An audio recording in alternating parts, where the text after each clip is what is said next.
सिंघिया प्रखंड क्षेत्र के कुंडल एक पंचायत में प्रधानाध्यापक के द्वारा टोला सेवक बहाली में गड़बड़ी करने का मामला सामने आया है। समस्तीपुर सिंघिया प्रखंड क्षेत्र के अंतर्गत कुंडल एक पंचायत में राजकीय मध्य विद्यालय कुंडल के प्रधानाध्यापक पर टोला सेवक बहाली में गड़बड़ी करने का लगाया गया गंभीर आरोप।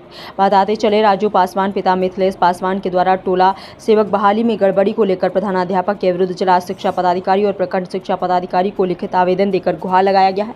इसी मुद्दा को लेकर हसनपुर विधानसभा के जन स्वराज पार्टी की भावी विधायक प्रत्याशी शबनम देवी ने सिंघिया प्रखंड शिक्षा पदाधिकारी से मुलाकात की और मुलाकात के दौरान प्रखंड शिक्षा पदाधिकारी से शबनम देवी को क्या आश्वासन मिला है, सुनिए खास रिपोर्ट परशुराम कुमार के साथ। अभी हमारी उपस्थिति हसनपुर विधानसभा के गरीबों के आवाज उठाने वाले जन स्वराज के भावी विधायक प्रत्याशी शबनम देवी के पास है। मैडम जी, सबसे पहले हमारे चैनल में स्वागत है। आपको भी स्वागत है। मैडम जी, एक सिंघिया प्रखंड क्षेत्र के अंतर्गत कुंडल वन पंचायत का मामला प्रकाशन में आया है। राजकीय मध्य विद्यालय कुंडल एक पंचायत के अंतर्गत टोला सेवक बहाली का मामला जो है, वहाँ का जो प्रधानाध्यापक है, ये टोला सेवक का बहाली ग्राम सभा करके बहाली करना था, सामने आया है। इसी के मुद्दा के लेकर के कल आप सिंघिया प्रखंड के जो बीओ साहब हैं, उनसे जाकर का आप मुलाकात किए। इस मुद्दा को लेकर बीओ साहब से क्या आश्वासन दिया गया था, बताइए। बीओ साहब तो बोले हैं कि जो ऐसा नहीं होगा, क्योंकि एक बात वो बोले कि हम भी कल सोच में पड़ गए इस बात से कि उन्होंने बोले कि जो जैसे कि जो टोला सेवक की जो बात होती है, एक तो वहाँ पर सीट नहीं है और ऊपर से हम लोग, आप देख लीजिए, ऊपर से हम लोग मैंने कुछ आदमी को पेट भात चले उसके लिए एक सीट ला करके दिए। तो हम बोले कि अरे भाई, जब वहाँ पर सीट फुल है तो फिर आपको ऊपर से सीट कहाँ से आया? कहीं न कहीं यहाँ पर चोरी है, जो बात है। जब सीट नहीं था तो बीओ साहब कैसे मतलब सीट ला करके दे दिए? तो हो सकता है बीओ साहब अपने जेब में एक्स्ट्रा सीट रखे हुए होंगे। तो एक्स्ट्रा सीट जो जेब में रखे थे, इसका मतलब यही बनता है कि कहीं न कहीं गड़बड़ है।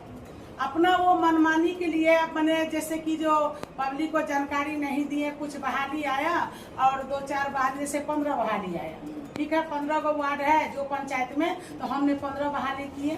तो 15 बहाली किए तो उसमें से 5 गो सीट चुरा करके जेबी में रख लिए, 10 गो को बहाली कर दिए और रजिस्टर पर लिख दिए, फुल हो गए।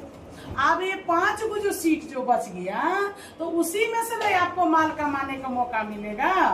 तो हमको लगता है यही सब। जहाँ तक हम बीओ साहब को बोले कि देखिए सर, आपसे हमारा कोई निजी दुश्मनी नहीं है, आपसे कोई हमारा ऐसा बात नहीं, हमारा आरसी मन का लड़ाई नहीं है।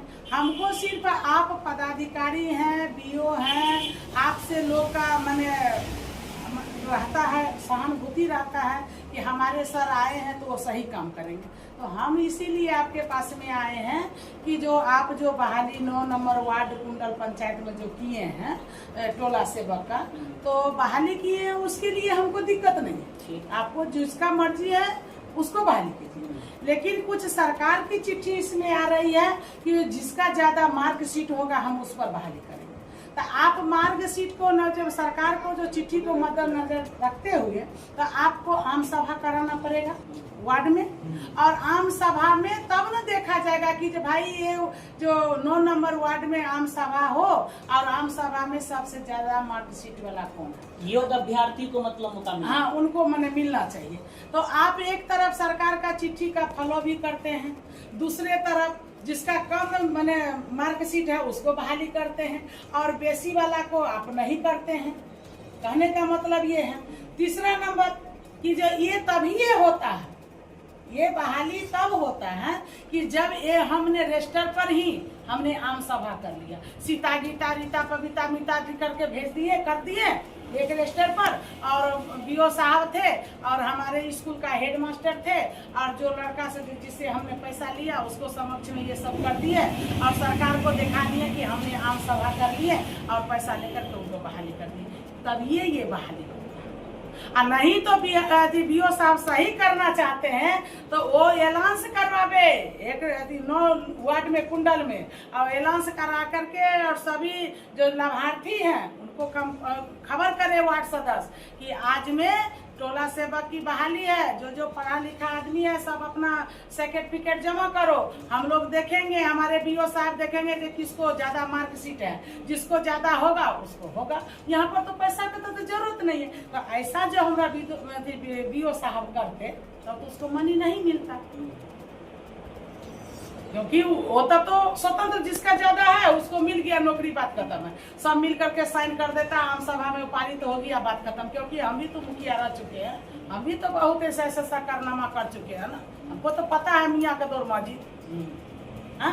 तो यही सब बात है। तो अगर जो भी बीओ साहब से कल मिले हैं वो हमको आश्वासन दिया है कि भाई अब वहाँ पर बहाली होबे नहीं करेगा। अगर जिस दिन हम लोग सुन लिए कि बहाली के बाद तो यहाँ डीएम का जनता दरबार तो छोड़िए साहब, हम लोग हाई कोर्ट तक जाएंगे और वो रजिस्टर मांगेंगे कि तुम हमको आम सभा का रजिस्टर दिखाओ, और कोर्ट में उनको दिखाना पड़ेगा। ऐसा थोड़ी है कि उन्होंने जो बोल दिया और हमने सुन लिया, ऐसा नहीं होने देंगे। बीओ साहब के द्वारा ये बताया गया कि अब बहाली वहाँ निरस्त कर दिया जाए। हाँ, बीओ साहब बोला क्या वहाँ पर बहाली नहीं होगा, निरस्त।